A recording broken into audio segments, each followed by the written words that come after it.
listening to the 14th source for all geeky and nerdy news and discussion, which means that you're listening to a podcast. For all intents and purposes. I am D. Bethel.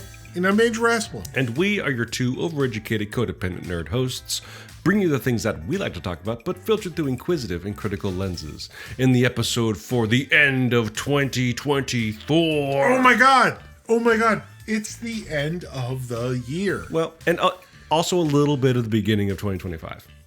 Because this is the episode for January 3rd, 2025. Let's not talk about that. T-minus 17 days. No, we're not here to talk about next year. We're here to talk about last year.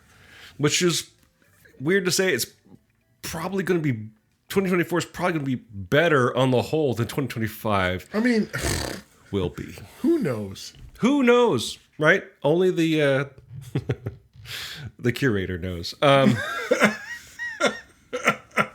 No, yes. Yeah, so we had a year.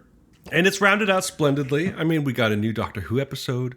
We got I saw a vampire movie. And I'm sure video games are happening too.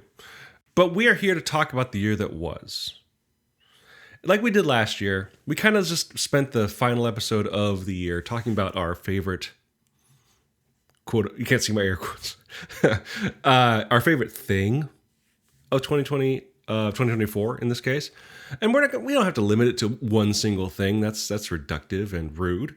But, you know, maybe one or two things that really kind of stood out for you, that kind of summarized your experience of 2024, whether it's a specific like movie, TV show, game, or event or controversy, right? And so that's what we wanted to come here to talk about today.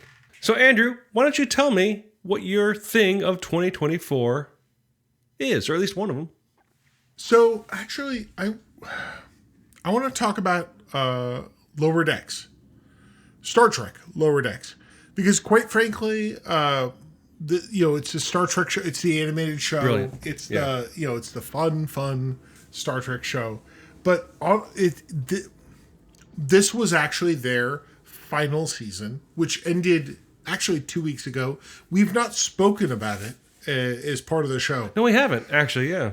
Good point. But just the way it rounds out, like, everyone that listens to this show knows that I love Star Trek.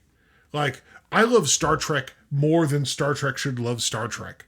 Right? You love Star Trek more than you love your child. Which I don't have. Because he's in the mirror universe. If you do, you never talk about it, so... No, it just...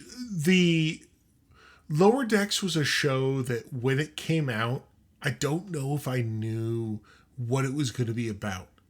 Right? Like, it's weird. Like, oh, this animated show done by a guy that used to work on Rick and Morty. But it has become some of the most, like, for me, like, oh, wow, this is great. Right? And we've talked about it a lot over the 5 years. And with the show wrapping up, it did its finale episode, and I assume we'll talk about it next week, I guess. Or we could talk about we won't talk about it. No, not now. Yeah. Not now. Okay. This is the year-end wrap-up, not the talk about Star Trek. You mean a short episode? But I definitely it really reminds me of, in the way that they invoked across the years, all of the Star Trek, right? Like, hey, was there a Star Trek you liked? We want to touch it. No, you're right. Or at least invoke fold it in, right? Yeah. Well, I mean, cause I say that because there's this idea that, like, there's a lot of Star Trek that's been out there. I mean, I think in the first season or second season, they leaned hard into the animated series, right? They had the giant Spock body, right? And you're like, what the like, if you don't know, you're like, what the fuck is that? But, like, that's them saying, like, yeah, hey, did you like that show? You're part of it. Touching it is kind of a good word for it, because it was more than just making a joke. in a lot of cases, especially like the last couple seasons, where you can see their use of the franchise and of the lore grow and become more embedded into what the show is about, to the point where like we're having meaningful, and they did this for the entire series as well, but like just meaningful story content with these characters. Because again, the Lower Decks is about that cast and crew. Right. But being able to not only have inside jokes, but also bring in aspects of other Star Trek series and have it be a meaningful moment and story point and progression for the characters that we're watching the show for. It's actually, it's like A+ storytelling, top to bottom. And building off of what you said before, again, not wanting to go to, we'll talk about the finale specifically probably next week, like you said. Yeah. Give me some time to rewatch it as well. Yes, it is a show about capital S, capital T Star Trek, right? But it's also a good show. The characters are well rendered and well rounded, and especially over the course of the 5 seasons, have their own growth and yes. and ups and downs. But also, this is the other thing. Like, you can find something to enjoy no matter your level of Star Trek fandom as well. I think you and I are good examples of this. You and I are at very different levels of, like, I'm splashing in the shallow end, and Andrew has his swim cap on and is doing laps in the Olympic end, right? This is true. And but what I was able to glean, I enjoyed. And like, oh, that's the thing, right? But also, because what we did, especially for the last 2 seasons, before the premiere of the next season, we rewatched, I should say, all the seasons leading up to it, because it doesn't take very long, right? Mm-hmm. And it's wonderful with whatever progression that we've made through Star Trek, we're picking up so much more. Right. And the thing that I was laughing about this as I was sort of explaining earlier, but like the Lower Decks is kind of paying off the promise that Futurama made. Oh, wow. That's right. That's a big cut, I guess. Put that on the back of the box. But like Futurama was, all the like nerds from the Simpsons writing room, literally making a show about all the stuff they love, math jokes and Star Trek jokes and philosophical jokes, and like here's like a very focused avenue where they can make all those connections that are deep and very, like, which I don't want to say rare, but like very deep cuts. Like what's the VHS game they referenced or something like that? Oh right, Experience Bitch. Right. They can have all that stuff and it still works as a show, where it's just a phenomenal example of what television storytelling can be, especially franchise television, Yes, no, definitely franchise. And I would actually say, sorry, I'm dancing around this. You getting emotional? You getting choked up? I would actually say that the Lower Decks does something that Disney would love to have. Sure. Yes. Right? Like, for whatever franchise they want, right? Like, what Lower Decks did, because here's the thing, like, I didn't want to talk about this, but like, I got really spun up because on a Discord, which is my social media at this point, someone posted. Sorry, Mastodon. Someone posted a link to a very conservative shithead website. Oh boy! Where they're like, "Oh, look, the last episode of Lower Decks basically, confirmed that Discovery is not canon."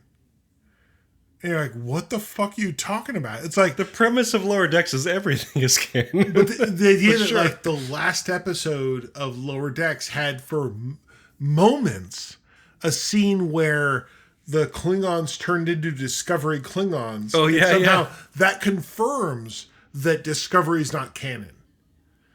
And I was like, what? But like the idea that those people are stupid. But like the idea that other than that, that Lower Decks is this show that's like everything, like you said, everything is canon. Everything is part of the family.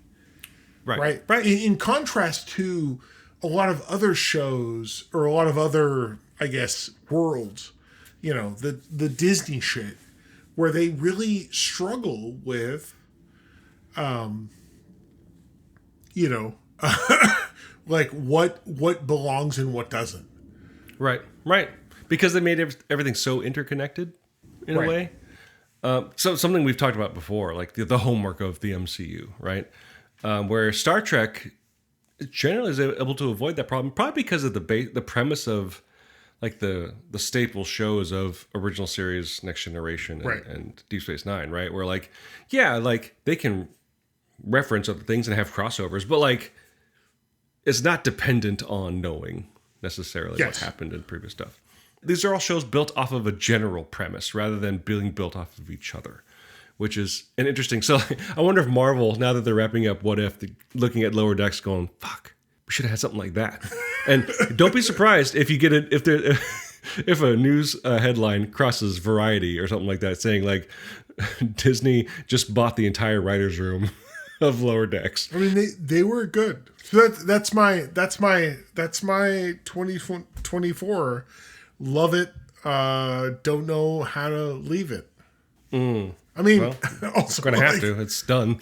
Yeah, it's done. I'm actually so upset it's done. I'm so sorry. It's weird to think that.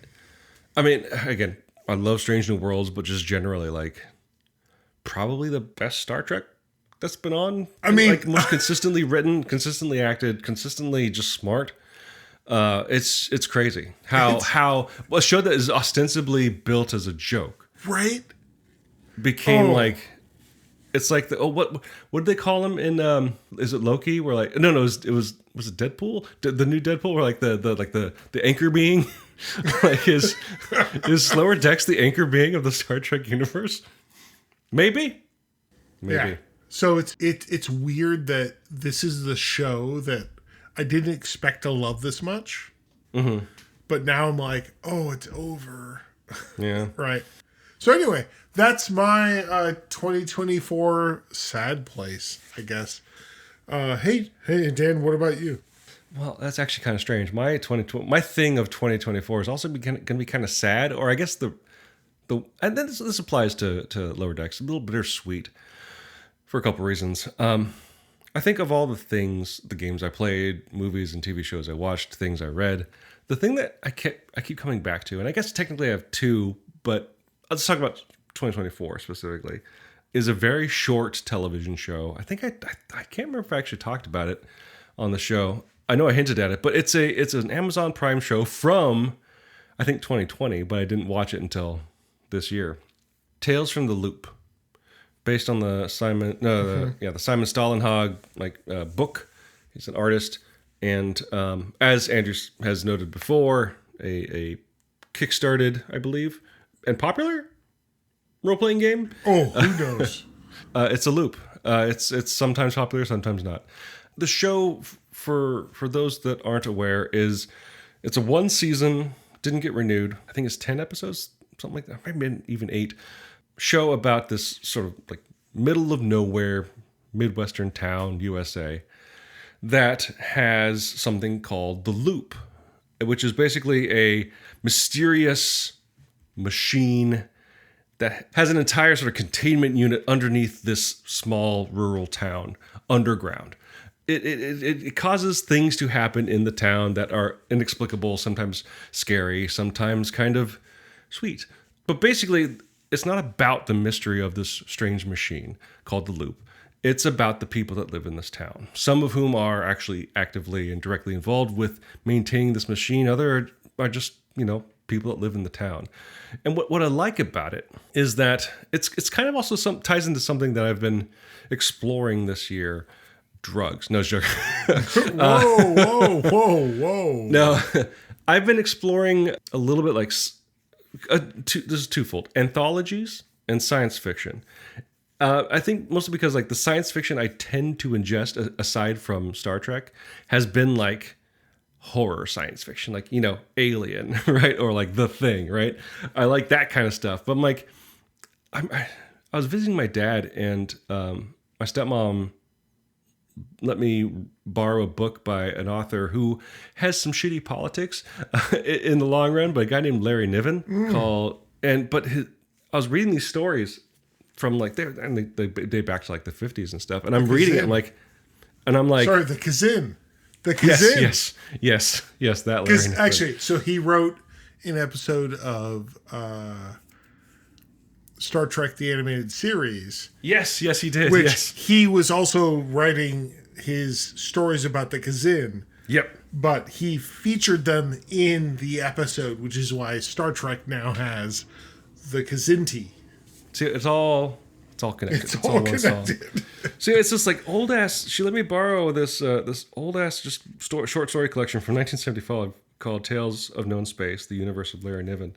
And I kind of picked and chose in it, but like what I loved about it was like I'm reading these stories, and because I'm so steeped in like horror sci-fi movies, I'm like, oh, and this is when it's going to turn out there's an alien worm in his brain, and no, it's just about ideas. I'm like, oh, this is kind of cool. And each story just kind of presented a different angle on what science fiction can bring. To bring it back to Tales from the Loop, even though it's about this town and characters interact and cross over from episode to episode, there isn't necessarily an overarching narrative. It's ostensibly an anthology show around a specific group of characters in a specific town, with each episode really exploring a different avenue of science fiction narrative. Mm-hmm. That I found super engaging. Everything was super sad.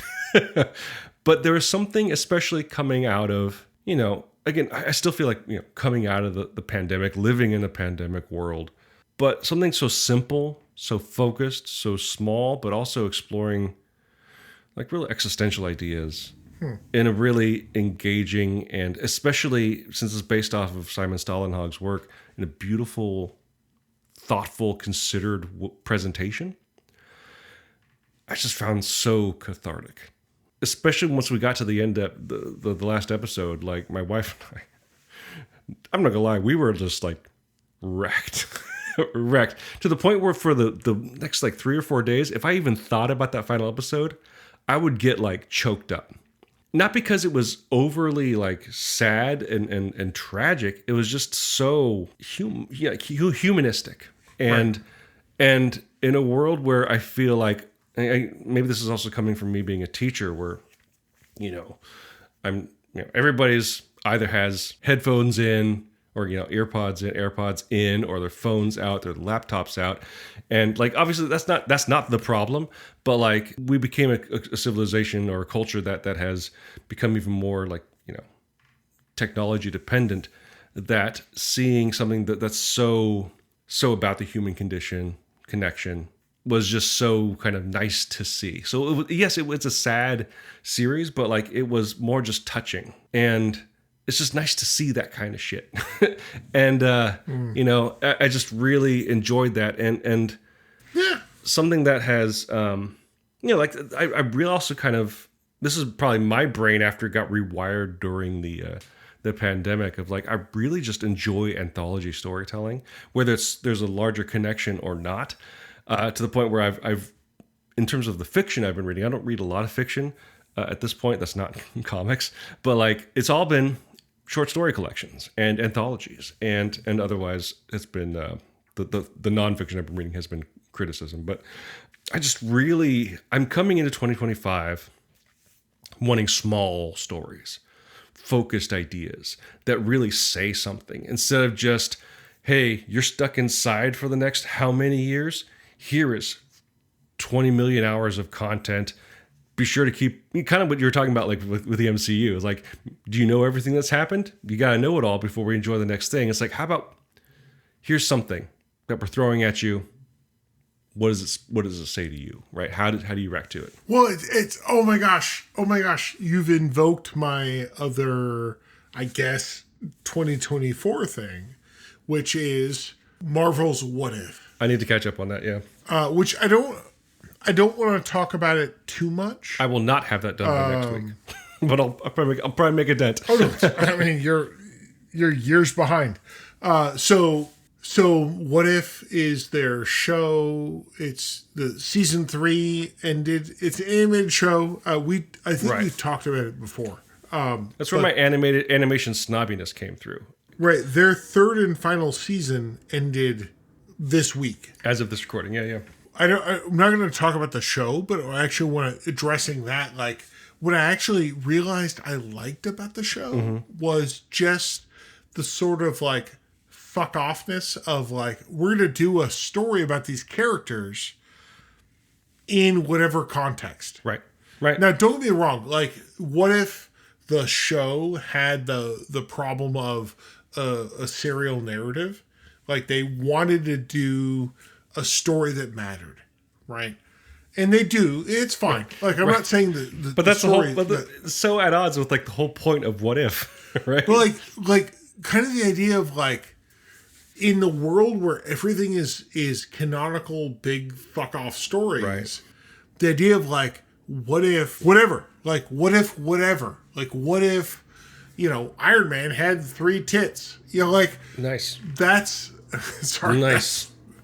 But like that, I think part of me is kind of like, I like that more Sure. now. Yeah. Like, yeah. I'm at the point where like, yeah, I get you all want to sell me your multi-million-dollar franchise. Well, but like, what if just this fun thing? right. Like, And that's the kind of weird corner they roped themselves into, because what if? But then also, what about the multiverse? And it's all connected, right? And that's kind of what this most recent phase of the Marvel machine was kind of all about, the multiverse stuff, and like, oh, it's all connected, and it's all like one thing, and like, how about it's not? Right? How about we just have fun stories that use these characters where you don't, necessarily have to follow all these threads. And Right. and the interesting thing, because I think you say like it does, again, based on what I've heard, what if does develop its own sort of serialized narrative because they landed on Captain Carter and she's awesome, but right. among other things. So it's actually one of those weird things where every season has like a number of episodes that are just the throwaway ones, and then some that are developing the story, which is fine. It's the show's now over because it didn't get renewed. Actually, is it in its final year? I realized like I like the idea of just now with Marvel, the MCU being so big and so what we all know. I kind of like just, but what if?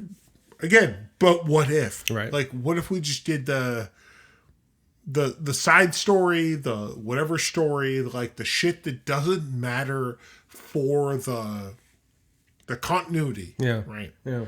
And actually, like, and sometimes it's bad, right? Like, but that's fine. So actually, I'm a little sad. Like, as we wrap up the year, I've watched the full What If. I'm a little sad that this is the end of the show, because I want just to see them. Because I will say in their final season, well, they did what in the second season they did Marvel 1602, Right. Yeah. but in the third season they had to do what Marvel basically 1872. It's a Western. Actually, as I was watching it, I actually wanted to text you like, "Hey Dan, oh my God, it's a Western." Right. It's Hawkeye and Shang-Chi. Oh, right. Doing, No. Yeah, I remember seeing this from the fucking trailer. Yeah. And it's like, oh, that was just like, say what you will about anything Marvel. That was a fun thing of just like them, like, Shang-Chi being like, I mean, it's At least it's they're very, doing something with Shang-Chi. Jesus. right.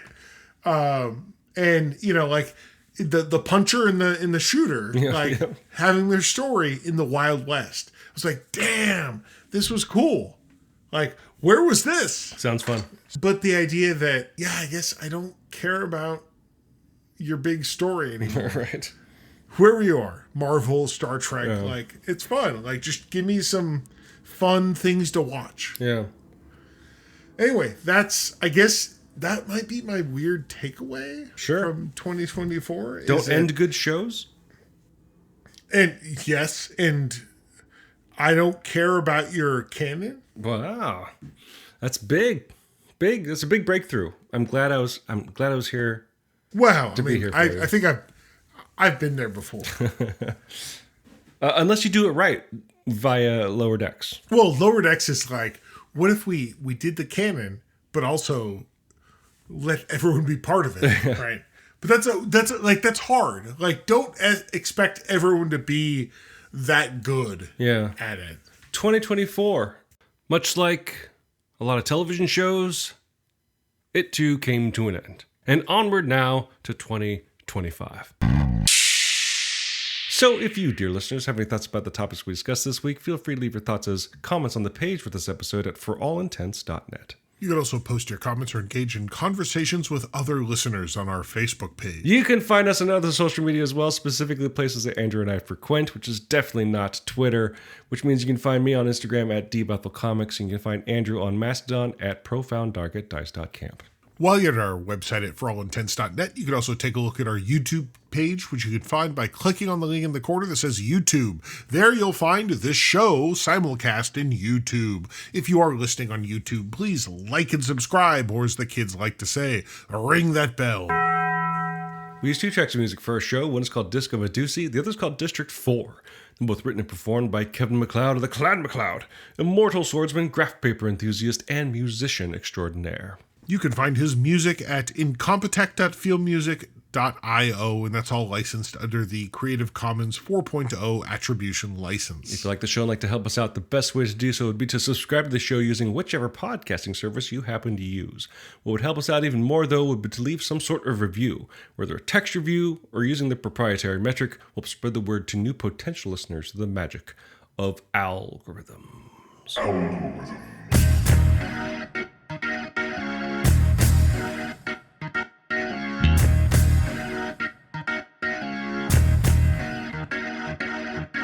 Andrew, now I know we just had like the big year-end sale. What? No, like closing big show. Year-end sale. Yay! Everything must go. 2 hosts, very cheap.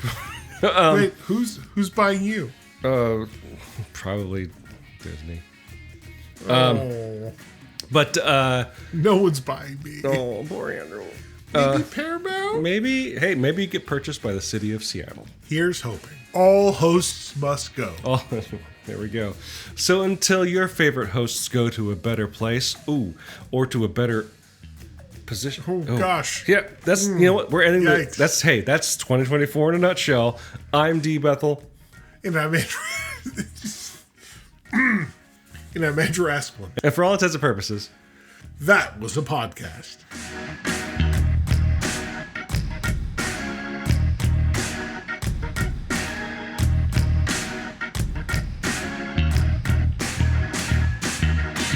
it was a year.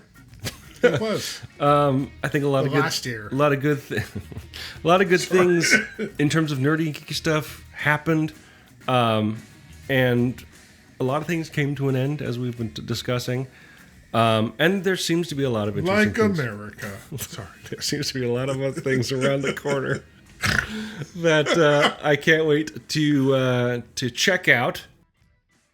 Bam, bam, bam. I'm bamming too. He was a submariner. Oh, yeah. Really? Like Namor? He was, no, he was. Man, if we had a Patreon, this would be definitely the bonus episode this week. Yeah, it would. No, actually, I'm ready to go.